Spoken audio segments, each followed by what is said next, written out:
Entonces, capa límite se llama así al flujo laminar que pasa sobre un cuerpo sin desprenderse. Yo tengo el cuerpo que es el fuselaje del avión o el ala del avión.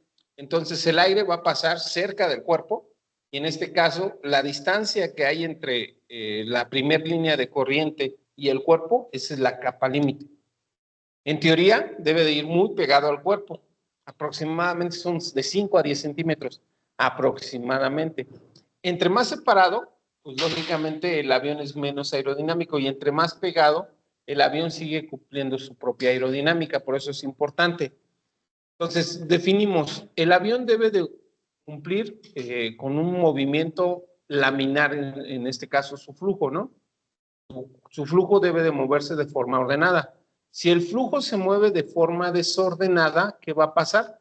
Vamos a perder lo que es sustentación. Ahora, ¿cuándo pasaría que el flujo se estuviera moviendo en forma desordenada? Cuando no estamos dentro de los parámetros de velocidad. Si llevamos una velocidad mínima, vamos a tener que el flujo no va a pasar con una velocidad adecuada y va a provocar que la capa límite se separe.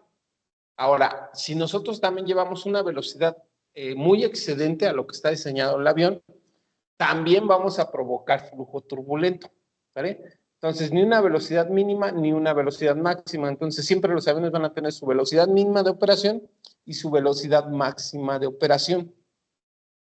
La presión estática es la presión que ejerce la atmósfera sobre un cuerpo cuando el aire está en reposo. Recordemos, el avión se va desplazando en medio del aire y en algunos puntos el aire está en reposo, ¿sale? El poco aire que choca con el avión genera una presión dinámica y lo detecta un instrumento que es el tubo pitot, ¿sale? Bueno, el tubo pitot detecta presión total, ¿sale? Y de ahí hace el cálculo de su presión dinámica. Recordemos, la ecuación de Bernoulli es presión total es igual a presión estática más presión dinámica, ¿vale? Entonces, los instrumentos que vamos a tener, los detectores de velocidad, también nos van a ayudar a encontrar esas presiones. Entonces, es importante que en el avión también tengamos puertos estáticos, que son los que van a detectar esa presión estática, que son los puntos donde vamos entrando, y en este caso la atmósfera está sin movimiento, ¿vale?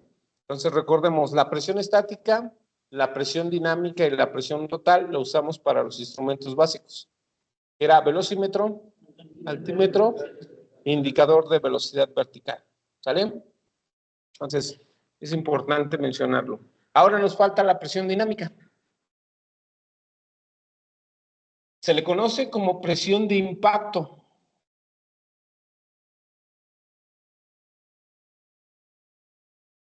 Y es la presión que ejerce las partículas de un fluido al chocar contra un cuerpo. Presión dinámica también se le conoce como presión de impacto y es la presión que ejerce las partículas de un fluido al chocar contra un cuerpo.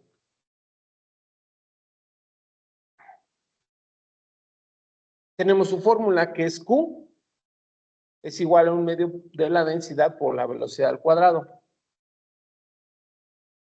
Matemáticamente hablando, la presión dinámica también es conocida como energía cinética.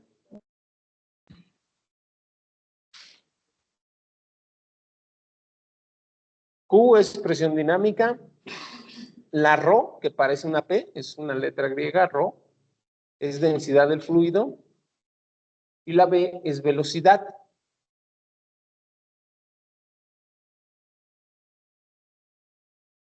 Si nosotros analizamos, dice, se le conoce como la presión de impacto. Inmediatamente tú asumes, a ver, el aire choca, es presión de impacto. Entonces el tubo pitot detecta presión dinámica. Por eso muchos se confunden. Pero realmente el tubo pitot está envuelto en una atmósfera. Entonces el tubo pitot también tiene presión estática y presión dinámica. Y la suma de presión estática y dinámica es la presión total.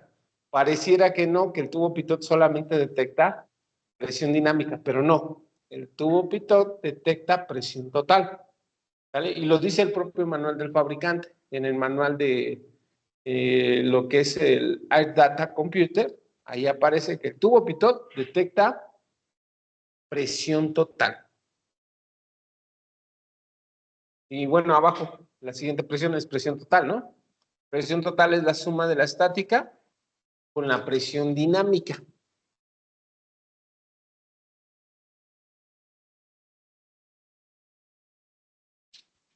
Nosotros lo decimos fácil, ¿no? Presión total es igual a presión dinámica más presión estática. Pero para llegar a esa formulita tenemos que hacer un desarrollo matemático muy complejo.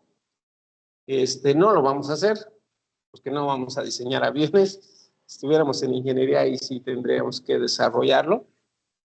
Entonces, simplemente nos llevamos el concepto de presión total, que es la sumatoria de las dos, presión estática más presión dinámica. El concepto de presión dinámica, que es la presión de impacto. El concepto de presión estática, que es la presión del aire sin movimiento. Tanto la presión estática como la presión dinámica nos van a ayudar para determinar la capa límite. La capa límite está en función de las líneas de corriente. Y las líneas de corriente están en función del flujo laminar o flujo turbulento. Si tengo una línea ordenada, es flujo laminar. Si tengo una línea desordenada, es flujo turbulento. Que al final de cuentas nos está llevando al estudio del fluido llamado aire. Entonces, estamos estudiando la atmósfera, sabemos que tenemos esa atmósfera de referencia para definir algunos conceptos. Ahora vamos al concepto de aeronave. Aero, pues es aire, y nave es un vehículo. Entonces, aeronave es un vehículo que se desplaza en el aire. Según nuestra diapositiva, es un dispositivo o máquina inventada por el hombre capaz de sostenerse y flotar en el aire mediante un conjunto racional de elementos. Dispositivo o máquina inventada por el hombre capaz de sostenerse y flotar en el aire mediante un conjunto racional de elementos.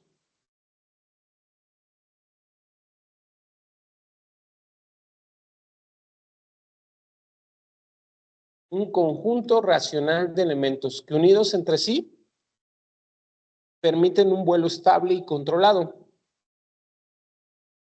Entonces yo dije, etimológicamente hablando, aeronave es aero, aire, nave, máquina. Es una máquina que se desplaza en el aire o un vehículo que se desplaza en el aire. Dispositivo o máquina inventada por el hombre capaz de sostenerse o flotar en el aire mediante un conjunto racional. El término racional implica ciencia, ¿no? Entonces, la ciencia, ¿qué ciencia vamos a estudiar? La física. Dentro de la física vamos a estudiar la mecánica de fluidos.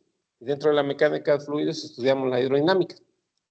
Cuando mi papá me llevó al aeropuerto, y en ese entonces había todavía gradas en el aeropuerto, en que te sentabas a ver los aviones, pues estaba el Concorde. Y pues yo al ver el Concorde, pues era fascinante, ¿no? Pero cuando lo veía que despegaba en la pista 05, pues era más fascinante, ¿no? Yo decía, eso es magia, ¿no?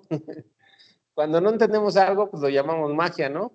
Ya cuando lo entiendes después es algo racional, que al final de cuentas tiene un fundamento científico, ¿no?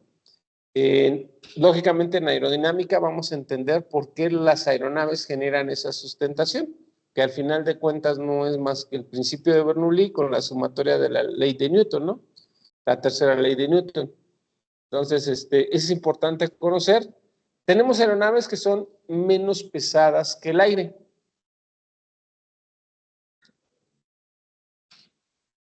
Como su nombre lo dice, menos pesadas que el aire son aquellas que para elevarse son aeronaves menos pesadas que el aire, son aquellas que para elevarse utilizan un gas más ligero que el aire.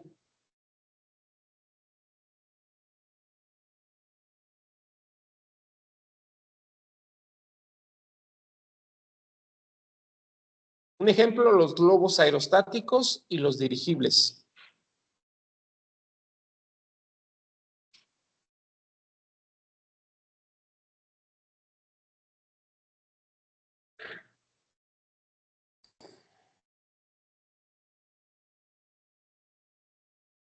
Y tenemos las otras aeronaves que son más pesadas que el aire. Son los aviones, ¿no? Son aquellos que utilizan las reacciones aerodinámicas de las superficies de las alas o sustentación para desplazarse en el aire. Más pesadas que el aire son aquellas que utilizan las reacciones aerodinámicas de las superficies de las alas o sustentación para sostenerse en el aire.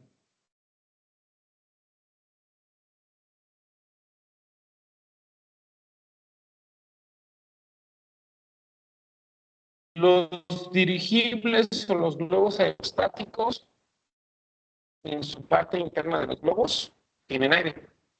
¿Qué es lo que pasa? Calentamos el aire. Al calentar el aire, variamos su presión. Lo calientas, varía su presión. ¿Qué es lo que va a pasar con ese aire que está encapsulado? Pues va a buscar un punto donde su presión sea igual. ¿Qué va a pasar? Va a empezar a ascender, porque en el punto de la superficie no tiene la misma presión. Y va a ascender hasta donde encuentre su misma presión. Las partículas se van a acoplar hasta un punto donde tengan su misma presión. Entonces, ahí pues ya se considera que es una máquina menos pesada que el aire. Más pesadas que el aire, los aviones. Un avión utiliza sus alas para generar sustentación, pero también necesitas un movimiento vertical producido por el empuje del avión o la tracción del avión. ¿Vale? Entonces, tenemos dos tipos de aeronaves. Entonces, vamos a ver ese pequeño video. Bueno, de hecho, nos saltamos uno anterior. Es el flujo turbulento.